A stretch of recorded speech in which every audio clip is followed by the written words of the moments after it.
Hi friends, ఈరోజు నేను సముద్ర చేపలు అయిన ఈ కానగంతలతోటి టేస్టీగా ఉండే చేపల పులుసు ఎలా చేసుకోవాలో నేను ఈ వీడియోలో చేసి చూపిస్తున్నాను. ఫ్రెండ్స్, ఈ వీడియో ఎక్కడ కూడా స్కిప్ చేయకుండా ఫుల్గా వాచ్ చేయండి.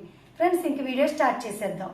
1 కేజీ కానగంత చేపలను ఉప్పు పసుపు వేసుకుని శుభ్రంగా వాష్ చేసుకోవాలి. ఈ చేపలను ఎలా క్లీన్ చేసుకోవాలో మీకు ఫుల్గా వీడియో కావాలి అంటే కామెంట్ సెక్షన్లో అడగండి, వీడియో తీసి పెడతాను. ఈ విధంగా శుభ్రం చేసుకున్న చేపలను ఒక బౌల్లోకి తీసుకోవాలి. ఇప్పుడు దీనిలో 2 స్పూన్ల కారం, రుచికి సరిపడా కళ్ళుప్పు, ఒక చిన్న టీ స్పూన్ పసుపు, అలాగే కొద్దిగా నూనె మరియు లైట్గా వాటర్ చల్లుకుని వీడియోలో చూపించిన విధంగా అన్ని చేపలకు బాగా పట్టించుకుని 3 అవర్స్ పాటు మ్యారినేట్ చేసుకుని ఉంచుకోవాలి, లేదా 1 అవర్ పాటు అయినా ఉంచుకోవాలి. ఇలా ఉప్పు కారం పట్టించుకుని ఉంచుకోవటం వలన ఏ చేపల కర్రీకైనా సరే మంచి టేస్ట్ వస్తుంది.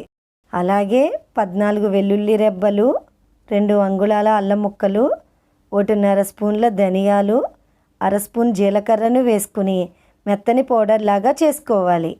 తరువాత స్టవ్ ఆన్ చేసుకుని చేపల కూరను వండుకోవటానికి వీలుగా ఉండే ఒక వెడల్పాటి పాత్రను పెట్టుకోవాలి. ఒక చిన్న గ్లాసుతో గ్లాసున్నర గాను నూనెను వేసుకోవాలి.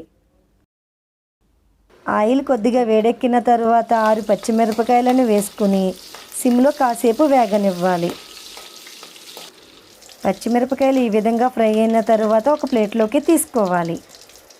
మీడియం సైజు ఉల్లిపాయలు అయితే 2, అవే చిన్న ఉల్లిపాయలు అయితే 4 ఉల్లిపాయలను రోటీలో కచ్చాబచ్చాగా దంచుకుని వేసుకోవాలి.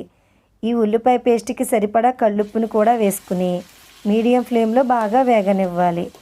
ఫ్రెండ్స్, ఈ వీడియోను చూస్తున్న వాళ్ళు ముందుగా ఈ వీడియోని లైక్ చేయండి.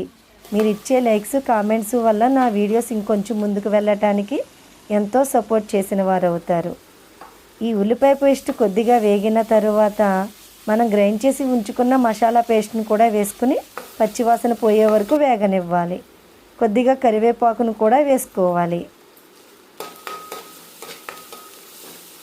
ఈ విధంగా అన్నీ బాగా ఫ్రై అయిన తరువాత 2 నిమ్మకాయల సైజు చింతపండుని ముందుగా వాటర్లో నానిన తరువాత ఈ విధంగా చిక్కగా రసం తీసుకుని వేసుకోవాలి.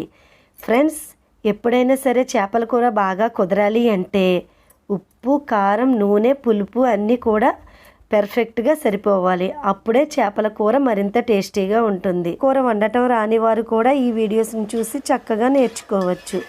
చింతపండు రసం వేసుకున్న తర్వాత ఒకసారి గరిటెతో కలుపుకొని మూత పెట్టుకుని మరిగించుకోవాలి. పులుసు ఈ విధంగా మరుగుతున్నప్పుడు మనం ముందుగా మ్యారినేట్ చేసి ఉంచుకున్న చేపలను వీడియోలో చూపించిన విధంగా సైడ్ బై సైడ్ పరుచుకోవాలి. ఇలా పరుచుకోవటం వలన మనం సర్వింగ్ చేసుకున్నప్పుడు చేప విరిగిపోకుండా పెర్ఫెక్ట్గా వస్తుంది. తరువాత అదే గిన్నెలో కొద్దిగా వాటర్ వేసుకోవాలి.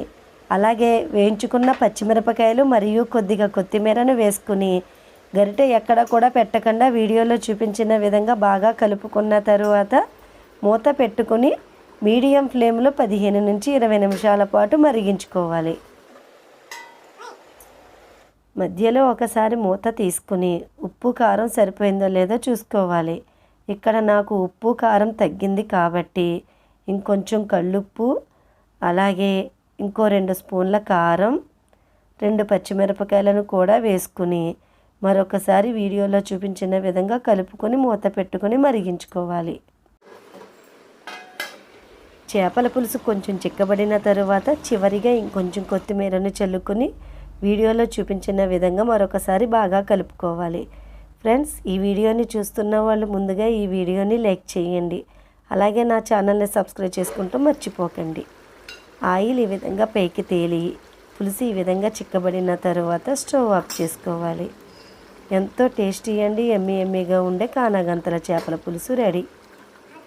అంతే ఫ్రెండ్స్, ఎంతో టేస్టీ అండి ఎమ్మీగా ఉండే కానగంతల చేపల పులుసు రెడీ. మరి మీరు కూడా ఇదే విధంగా ట్రై చేసి మరి మీకు ఎలా వచ్చిందో క్రింద ఇచ్చిన కామెంట్ సెక్షన్లో తెలపండి. మరి అయితే వీడియో మీకు నచ్చింది అనుకుంటున్నాను. నచ్చితే మీ ఫ్రెండ్స్కి మీ రిలేటివ్స్కి షేర్ చేయండి. మరి నా నెక్స్ట్ వీడియోలో కలుద్దాం. Okay, bye friends.